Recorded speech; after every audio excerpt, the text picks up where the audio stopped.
was gonna say, like, I wanted to know, like, what happened when you were born. Okay, so as yourself, David, I've got cerebral palsy, but mine is called hemiplegia.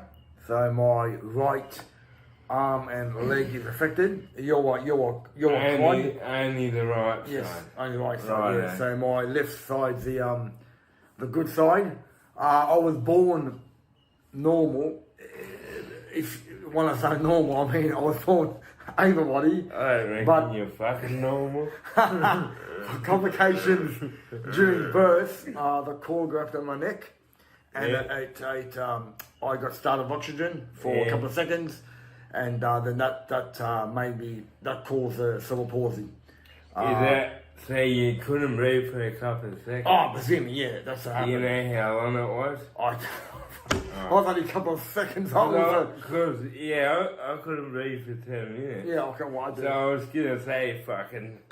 Maybe 5 minutes, because I'm only half the side. So I've got to say 5 minutes then. Oh, well, I'm fucking on top of the leaderboard then. I got 10 minutes. 5 minutes over you. Yeah. Let's start primary school. And I want to touch on going through primary school, what it was like, and also what was upbringing with your parents, like, with you having a disability. How did your parents raise you? Okay. So babies usually crawl at 3 years. They start crawling. Yeah. At a certain time, a certain level. Yeah. And my uncle Joe, he said to my parents, "Why isn't George walking yet?" Because I used to crawl, try and crawl, and they said, "Oh, why isn't he walking? He's only crawling." Yeah. Anyway, it took me to the doctor, and he thought that I might have a disability. So hang on, so when you couldn't breathe when you were a baby, did your parents know your diagnosis? No. So that's all it took me to... When I was a baby and I couldn't breathe and I had the whole fucking drama event, the whole family knew what it was. So they knew that I couldn't crawl for some reason. Yeah. So they took me to the local GP, and they referred me to the state centre, as it was called back then. Yeah. Now it's called CP lines. Yeah. For good reasons, of course. Spastic's a derogatory term, which it's not a good term to use.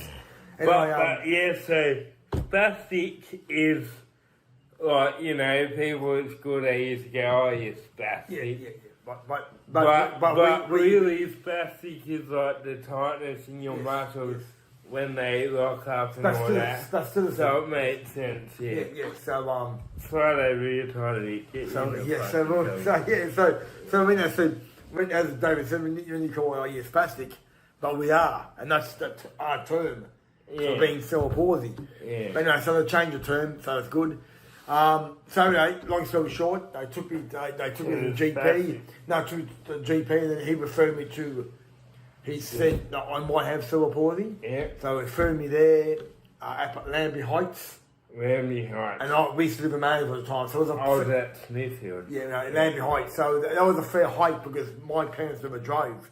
So we had to go by bus, 2 buses and a train or whatever. Yeah, right. So we had to go there. So they took me there. They had special. They done special tests to me, and then they discovered that I had cerebral palsy. Then my parents got approached by some official guys, and I said, "Oh, listen, George won't have a life. Probably best that you put him in a home, in a support home. Put you in a home at that age." Like maybe 4 years old. Instead of your parents doing what they could, he wanted. Yeah. Yeah. So the easy option back in those days was I just put him in a home and just don't worry about him. Yeah. Let the state look after him. And then go on with your life. Yes. As a parent. But same guy, my mum said no. He's gonna live a normal life. He's going to normal schooling, because what their concern was, they were scared of I couldn't go to the toilet by myself, and of course, do the things that you do normally, wipe yourself and so on. And they wouldn't have even had your toilet trained by then either. Oh, probably I was in a verge going to preschool, kindergarten. Right. So that's why I said take them away and put them in the centre. But you would have still needed help, yeah? Yeah. Right. But my mum said, no, you're going to a normal school. Yeah. You know, because I had 2 older brothers which went to normal school, so they look after me. So long story short, I went to a normal school when I was kindergarten, so 6 years old, 7 years old. Yeah. 6, 7 years old. Yeah. 5, 6, 7 years old. Yeah. So I was taken from my mum, and I used to, as a kid, being different, as you would know yourself, I hated myself and questioned Dad, why me? Why am I disabled for? Because you look at it, all the other kids can do all this shit, Yes.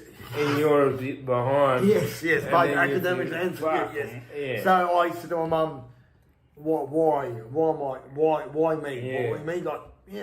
That's the hard story. Yeah. And my mum said, one day, you realise why you're disabled.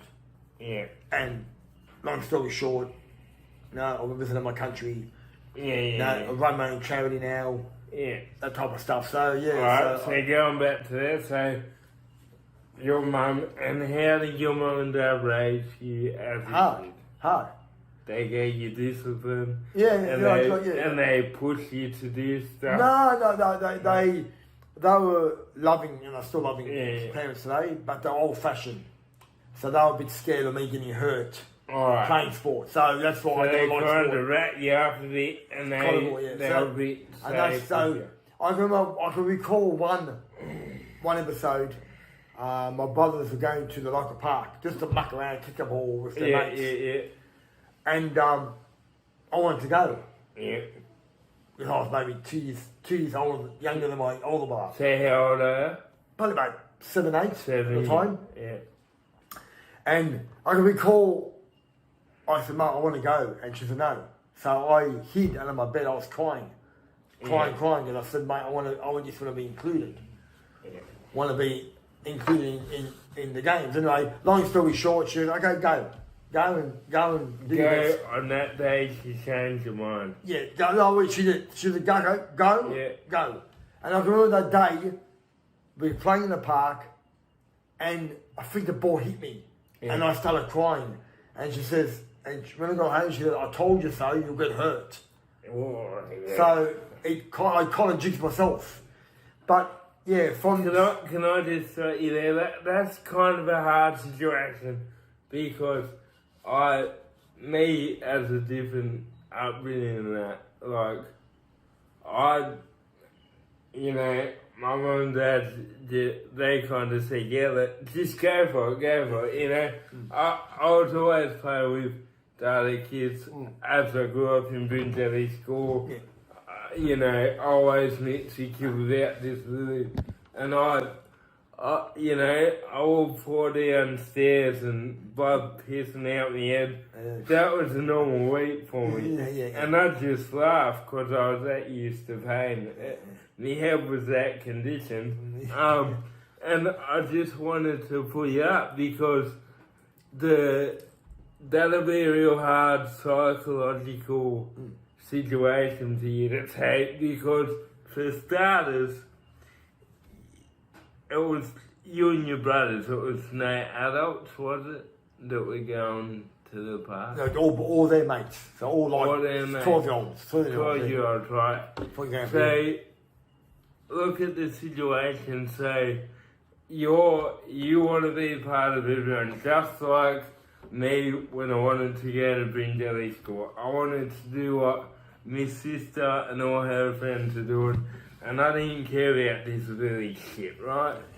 And the psychological challenge here is that you wanted to go, your mum said you couldn't go, so then you felt more different and held back. Yes. And then your mum finally changed her mind. Yeah. She saw how it affected you and said, alright, you can go. Yeah. Now, the thing is that any kid, whether you're disabled or whether you're black, white, yellow, green, I don't give a shit. Any kid is gonna hurt themselves Of course, yeah. at any time playing with other kids. Yeah. And I got taught when I was a kid that, you know, I never got fussed over it because that's just being a boy. Yeah. Especially, you know, girls too, but being a boy, you're fucking rough and that. Yeah. Someone's always gonna get hurt. Yeah. The hard factor that I must say, listen to that story, is that your mum said when you got hurt, your mum said that's what you get for going out with your friends. Yeah. And that would have been real hard psychological for you to take on later on, because when I got hurt playing with other people, it was just Normal for you. normal, and you expect that outcome. You expect your kid to get hurt. So with her saying that's what you get for getting hurt, making out like number one, like you could have had a bit of guilt for wanting to go with your friend. The hard thing is that it might have held you back a bit too. Yeah, and that's, you know, and that's I think and it might have scared you. to play sport. Yeah. So I mean, my parents are overprotective. Instead of encouraging you and saying, "Oh well, that's all right, you're a boy, you're gonna get hurt trying this stuff, just keep going," it went the other way. But they overprotected me. Yeah. And that's why I was a bit scared of playing sport. And that's what I'm saying. Overprotecting kids definitely scares them. Me cousin's kid hit his head resting on the bed, blood coming out of his head. I looked at the kid and I thought, that was a normal day for me at Hazel. I had blood piercing out of me head every day. And mum and dad was like, you know, oh, fuck you, right? Just forget about it. Get a band-aid. And I feel like it made me tougher because life's full of challenges. Yes. And you're always going to get whacked in the fucking head when you're older, but you want to keep going and keep going. And, me cousin just kept reminding, you know, how's your head? And that how's your head? Let's say you got a disability and they're saying, how's your disability? Like, are you going to be right here? Are you going to be right there? That's going to make you feel more disabled and more isolated. And feel more that you can't do nothing and give yourself more excuses. Yeah. You know? Eventually, after the first episode of the park, I was going out for more frequently. Yeah, that's... When I was, in school, as I said, I went to a Catholic school. I was a token disabled this boy is there. Primary school? Base. So base, I went to a primary school, St. Bridget's. I was a token disabled kid then. Just some primary school, how was primary school and other kids? Very challenging. I had, like I said, I had my 2 or 3 close mates. Yep. Never played sport that I could recall. Yep. Just done my best. I wasn't academically smart, but you know, I still kind of do my work and battle along as best I could. Yep. Then come to high school. Though again, it was challenging, both mentally and physically. Yep. But it was good in one way because both brothers were school captains, were like seniors, and I was like a protected species. I only got bullied once. I only got bullied once. So if I ever got bullied or got intimidated by other people, they had to go through my mates and they had to go through their mates. Yeah. So I was protected. And you made friends in high school when you got there? Yeah. Easy. I got mates I speak to today, 30 years. Yep. I wasn't unpopular, but I knew I was different. I knew that I had, and people knew I had a disability of some sort. Yeah. I was different. Yeah. So tell us about the dancing sport. Okay, so I never liked sports as a kid in primary school and high school. Yep. One of the sports things we had was dancing, barn dancing, whatever it was. So I felt that not because I had like a disease or something, but the girls are scared to touch my hand. Yeah. Because I used to spasm. Yeah. I'll just start you on that. I had a few. You know, when let's say you dance with a girl, or you think about when you get a baby with a girl when you're older, you want to do, you know, just like everyone else, you want to do a tight job. Me, I want to do the best job. I want to be fucking maestro. I will say I'm getting to that now. Anyway, so it is scary that, you know, I remember a few instances where I grabbed a girl's head and I'd absolutely squeeze and she go, oh shit, that hurt. And it does scare you, you know. But yeah, you can work on it. So I get that mental side of it, of where you were at that time, you know. With a girl, you want to be gentle, you want to do it alright. I get that mental situation. But it wasn't like a girlfriend thing, it was more of like a partner thing. But it's still girls in general, you know. Even when I remember when we had dancing at 4, because I was real shy, and I didn't hang around many girls back then, even dancing with them, at 14 or whatever it was a big deal to even like keep your arm around a girl. Yeah. You're like, fuck, I'm dancing with this.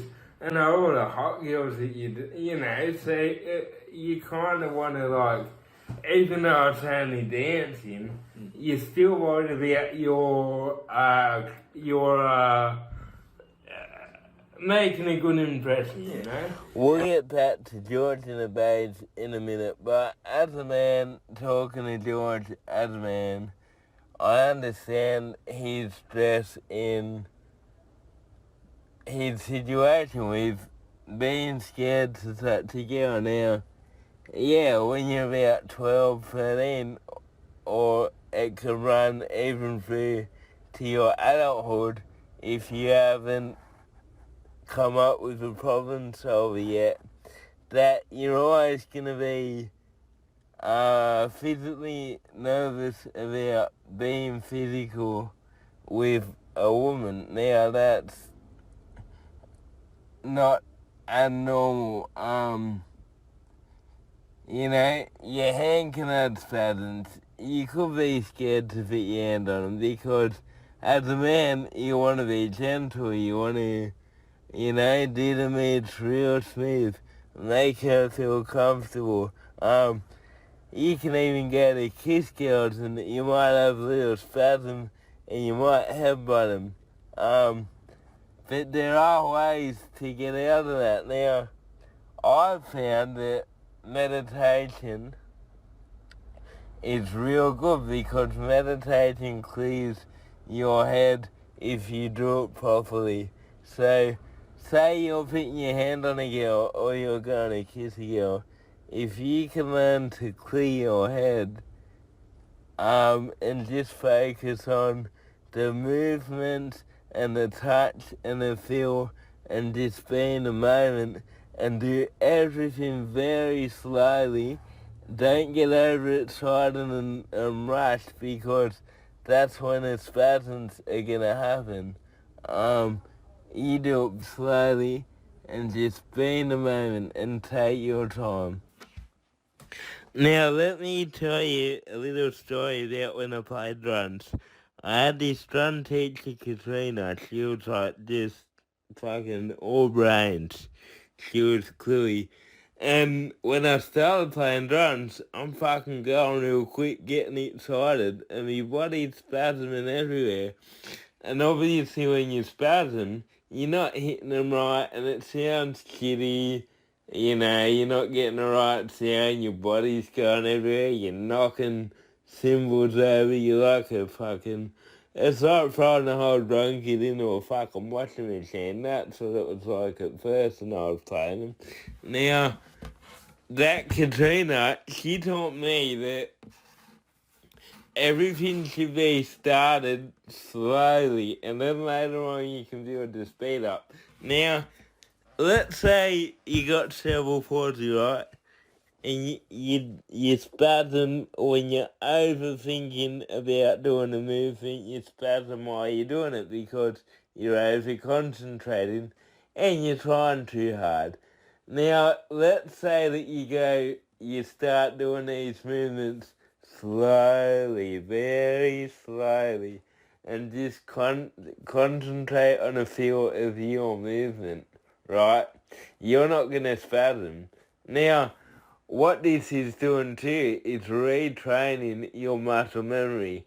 If you can do things very slowly and get used to doing it without spasming, then later on you can build that speed a bit more and a bit more, and you're not going to spasm because your body is remembering these movements of doing a full movement with whatever body part you're using and not spasming. It's all muscle memory and it's all practice. Your brain remembers it. Also, staying cool, calm and collected is a big factor as well.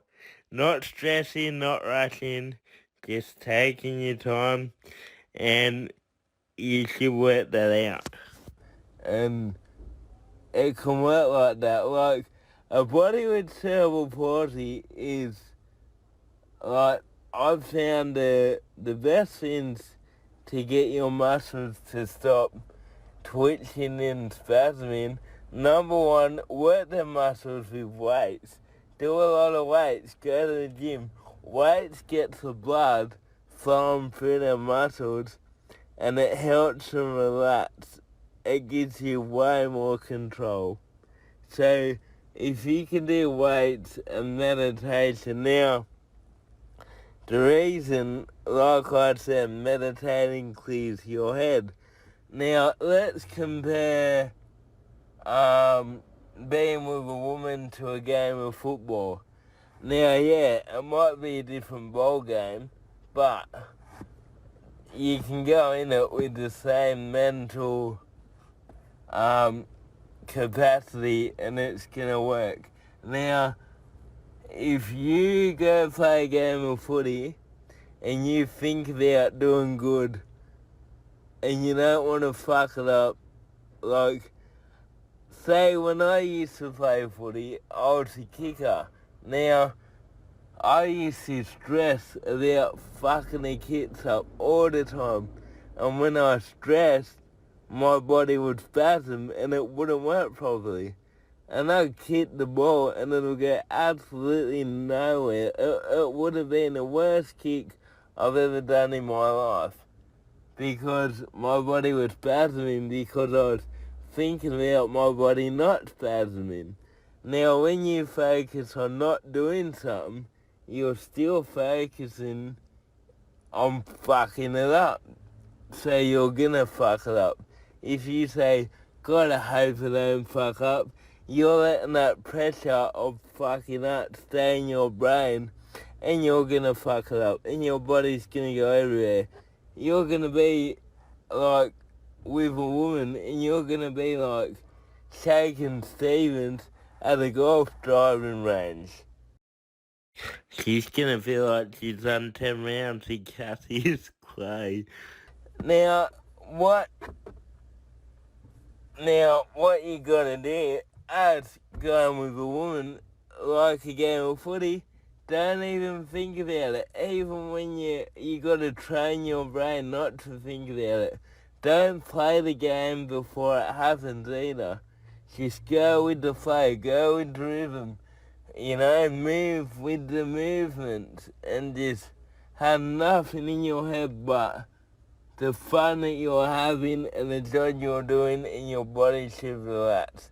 Now, when I was younger and I got introduced to all this, you know, you hit puberty, you start liking girls.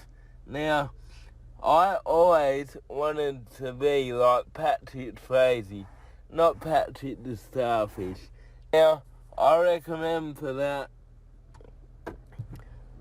as well the gym, a lot of core streams, do a lot of abs, you know, think about your position on, now replicate that in a plank and hold that plank for 1 minute at the gym or in your house. 1 minute a day can help you so much in the bedroom. Now, I've learned a lot and I've progressed a lot. Now, when I started, I was like Bambi on ice. I was slipping everywhere and everything. And let me tell you what, now I've made a lot of progress with it all. There's a little video on the podcast right now of Bambi on the ice. So make sure you're looking at that. I wouldn't mind getting more men and even women with cerebral palsy to get on this podcast and talk about these issues of, going through your high school, getting the relationships, how you handle it, the stresses of it, and any advice you got for the rest of the world with cerebral palsy, because there's not many people to talk to about sex with cerebral palsy that are more underprivileged than I am. Some of them, they might not hang around people without disabilities. They might not be able to hang out with the boys and have normal boy conversations. A lot of them are hanging around women who are their support workers who mother them a lot, so these boys or men don't really feel comfortable talking about these women about sex. So, everyone's having sex, whether you're an animal, whether you're a man, alien, everyone's breeding. And I don't think it should be so fucking kept under the rug. I think more men and more women with disabilities need to be freely and talk about sex. I'm just lucky I'm up here for thinking and down here for dancing. And mate, I think it's all up myself, problem solver right here. Anyway, so mate, there's a few tips for you. And the rest, when you get that all sorted, the rest is all match fitness, just like any other game.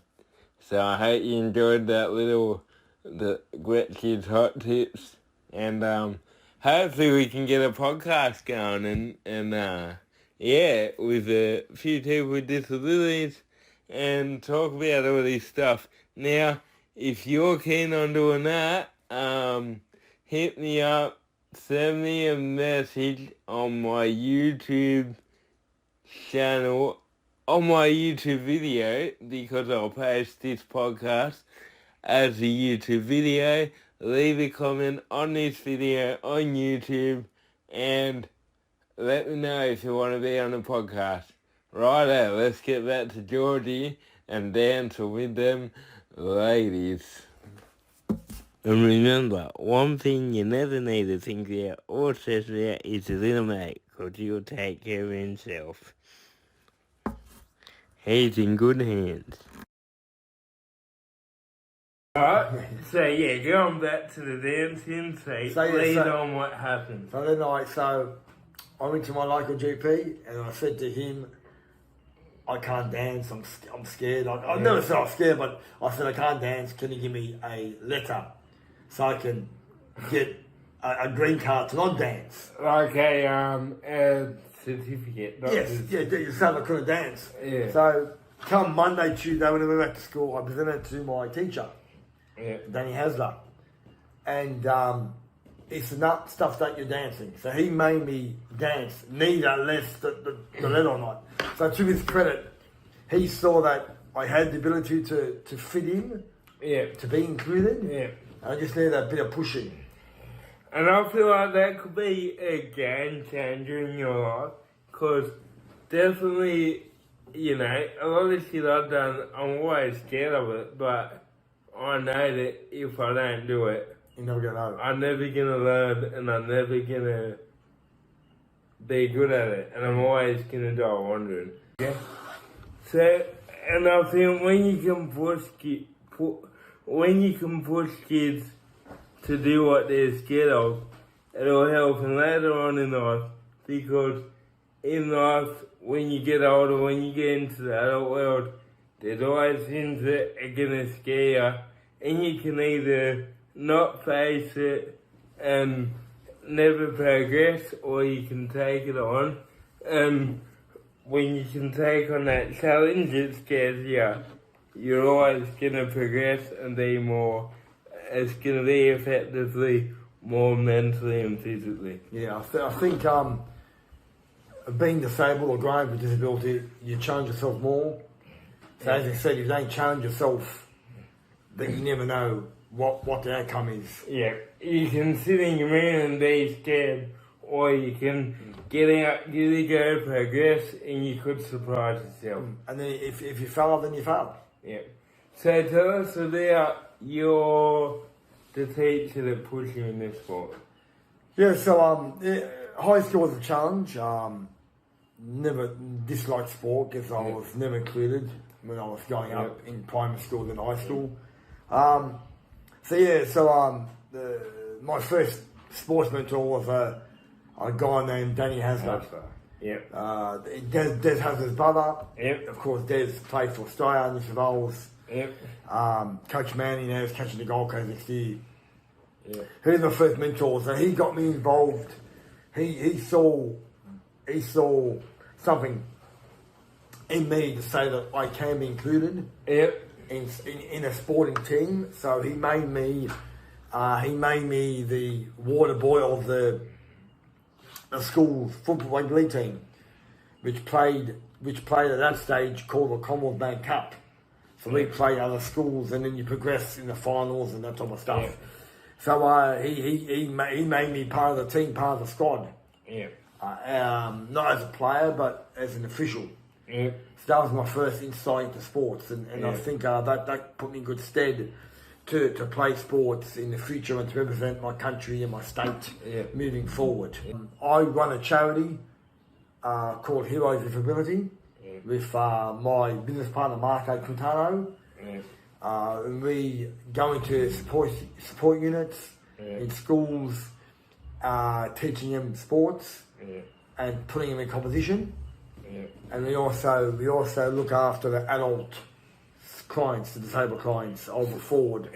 So you're kind of doing for kids what he did for you. Yes, exactly. Yeah. So I think that put me in good stead. And as I said, playing sports. And then along the way I've met guys like Cole Murphy, another sports mentor. He played for New England Jets back in the 80s professionally. Yep. He's another one of my sports mentors. And so you were in Newtown for a while as a doorman, or? Yeah, I was there initially as a doorman, like collecting money for the gate. But I wanted to be closer to the action, like to the players, training type of part of it. So I got my training certificate, and I ended up being with the team for over 10 years. Yep. All right, and let's lead to the 2000 Olympics. Okay, so So how it got started? You were the first Australian disability soccer team to get into the Olympics. Yes. Is that right? So we were the only team to ever make it into the Canada Games in Sydney. And how did you start the team? Well, I mean, I always loved team sports. So I after my athletics career finished, or put a hold to that, I wanted to set up some sort of soccer team for people with cerebral palsy. Yep. So I went to the Australian Paralympic Committee. I advised them that this was my dream to organise a Paralympic team of people who have cerebral palsy. Since we qualified, and there was a league already in the world of people playing cerebral palsy football. So the Australian Paralympic Committee advised me that if I got the coaches and players, that they would automatically qualify us. So I done the hard yards. I advertised in local papers and national papers. Yep. And I got inquiries from guys from Dubbo and Canberra and Perth and Queensland. And by the time you know it, we were having our first camp in Albion. Yep. About 97, 98. Yep. And then from there on, we travelled to play soccer internationally in the state. And fortunate for me, I got selected in the team as vice captain of Australia, and we performed at the 2000 Panama Games. And the 2000 games, that was it. Like that was the first games in Australia in Sydney Since '56 in Melbourne, yes. And man, that was one of the best times of my childhood. Kathy Freeman winning the goal. So, do you recall the games? I don't remember. I did go to the Paralympics, but You don't know what I you don't saw. remember watching. I was 10 years old, so I remember watching the wheelchair racing and all It's that. like you only watch me. No, Knowing that fucking years did. later Yeah, we'd I meet did. up. I don't know when I watched you, but yeah, so 2000, man, that was like, everyone at Brindley School talked about 2000, and it's It was special. Corby, Ian Fort, just killing everyone. And yeah, so how did your games go when you competed in the Olympics? Like, So, yeah. game one, tell us about game one. So game one, if it gets Spain, Yeah, and we played at the all our games were played at the hockey field in the Homebush, yeah, and I can recall walking on the field for the anthems for the game, and looking up at the grandstand, and it's probably about 20,000 people. yeah, So and I had my family, had my own cheering bay. So that was special. yeah. We played 5 games during that tournament. Played games against Spain. Yeah, what was the score at Spain? Oh, I think that's 2-0 going back. 2-0 to you. No, to Spain. We played 5 games overall. We played against Spain, Russia, Ukraine, and Holland. Yeah. So I played 4 games. The only game we did win was against Holland, 2-1. Now Holland were previous champions in '96 in Atlanta. They were proud to be champions. So we actually beat them. We were actually the first team in Paralympic or Olympic history to win in competition at that stage. Yeah. So the Joeys, Matildas, they're all professional players, and they couldn't win a competition. We did. Yeah. So we were the first team ever to and win. that's the big deal, because all these countries that you're versing, they're like walking European countries. Yeah, and soccer's so big over there compared to here. and Especially about 20-something years ago. and we Soccer's only grown here in the last 10 years, yeah. and we were part timers Yeah. because we had like other interests, but they were full timers. So they trained every day, for example.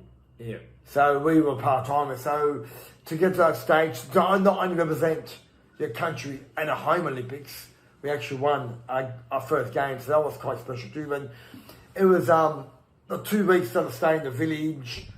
I was on ABC television. I was meeting prime ministers. You know, I was meeting people from around the world, and those 2 weeks was just a buzz, just a high. Like I said, you remember the games as a spectator. Yeah. But actually living in a village, meeting gold medalists from all around the world. You wouldn't even know yourself. Yeah, no, it was a buzz, and it was something that I'll never forget. Those 2 weeks, and after we finished, I got in a bit of a depression state because you come from being on such a high, meeting prime ministers, being on television, meeting athletes from around the world, doing stuff that you'll never do in your lifetime, and doing it in the space of 2 weeks and having nothing. So it was a bit of a letdown after. And the thing is that you got prepared with it 90s. Probably about 3 years to prepare. 3 years to prepare. 3 years prepared, 96, 97. And then to get to prepare and to make it and to actually win a game, especially one in European countries, and then like you know, you're on a crowd, and then yeah, it will be hard. Like you're in the bars, and then you got nothing, you know. Yeah, it'll be hard to take. So, but it taught me good lessons in life. yeah, Supposed to be more patient, going through the highs and lows of a sporting, such a great sporting event, such a big sporting event. yeah, To host the Olympic Games, Paralympics is a big achievement for a country, and it doesn't happen every day. It happens every 40 odd years. 56, 2000, and Brisbane 32. yeah. So it happens every like 30, 40 years. So it's to host it and to be part of it, to be part of the fabric, be part of history. Yeah. It's something that I'll live the rest of my life.